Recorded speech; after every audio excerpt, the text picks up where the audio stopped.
or discuss ko yung tungkol sa pagsulat at paggawa ng isang sanaysay. So, meron uri or kung paano or yung paraan kung paano ang pagsulat ng isang sanaysay.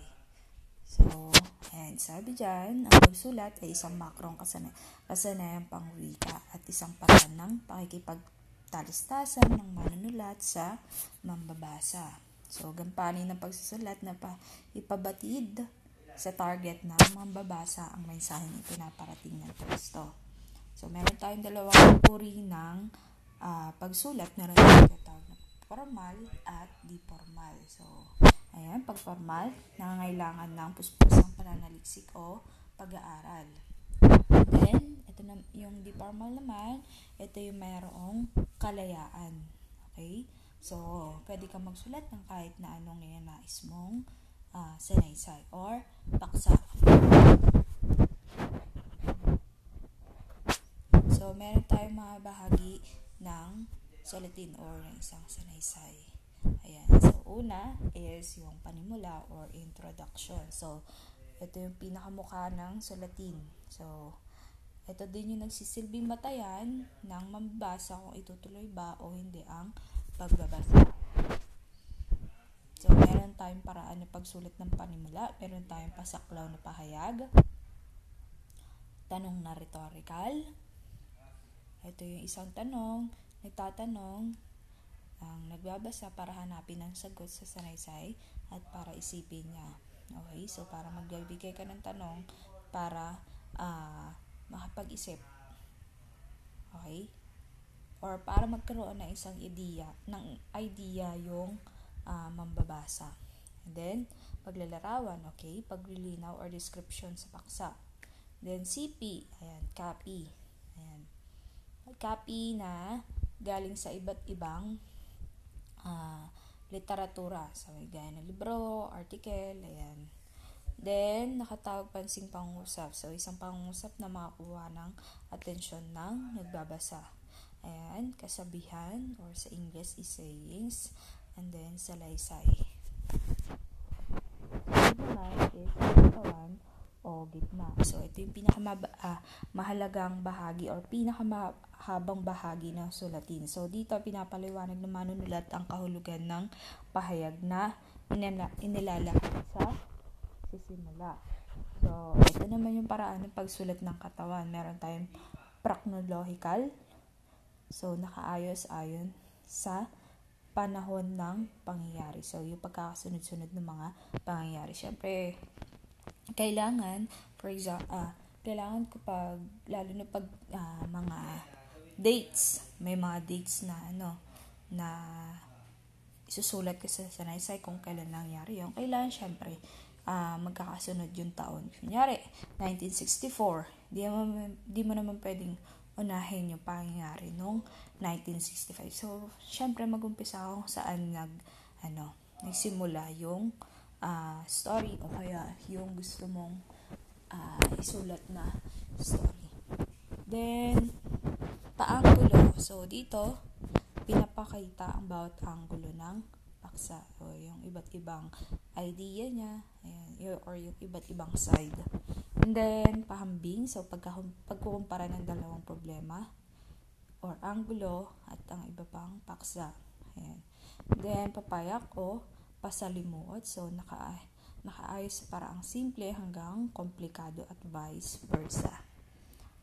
At yung last is, dito, yung wakas o konklusyon. So, dito naman, tinatawag din itong kalakasan sa bahaging ito, nagaganap ang kakintalan. So, matapos ang pagbabasa, dapat kapupulutan ito ng aral. So, meron tayong paraan ng pagsulat ng wakas. Meron tuwirang pagsabi or mensahe ng sanaysay.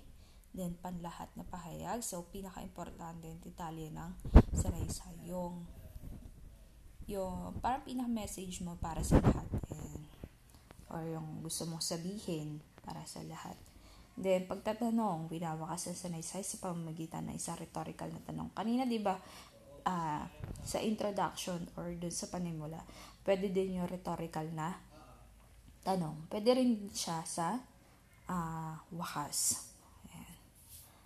And then, pagbubuod. So, ito yung buod ng iyong sanaysay. So, dito parang pinapaikli mo na yung pinaka nilalaman nung introduction mo at saka nung katawan nung sanaysay mo.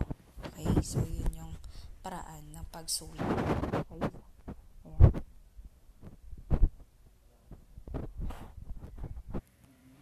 Ayan. So, para naman sa inyo, susunod na gawain. So, meron ako ditong mga halimbawa ng pamagat ng isang sanaysay. So, yung unang-una dyan, di ba? Yan yung unang-unang ginawa ninyo. Okay.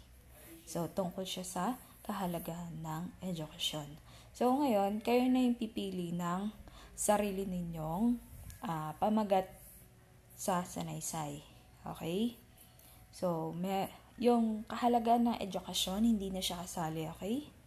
Ayan. So, number 2 na kagad. So, ito. Mamimili kayo ng 3 topic dyan or pamagat. Gagawin nyo yan or susulat kayo ng isang sanaysay sa isang bond paper. Okay? So, kailangan makita ko yung mga paraan ng pagsulat ng wakas, panimula, katawan. Okay? So, sa isang bond paper, kada topic or kada isang pamagat. Okay? Linaw ba? Ayan.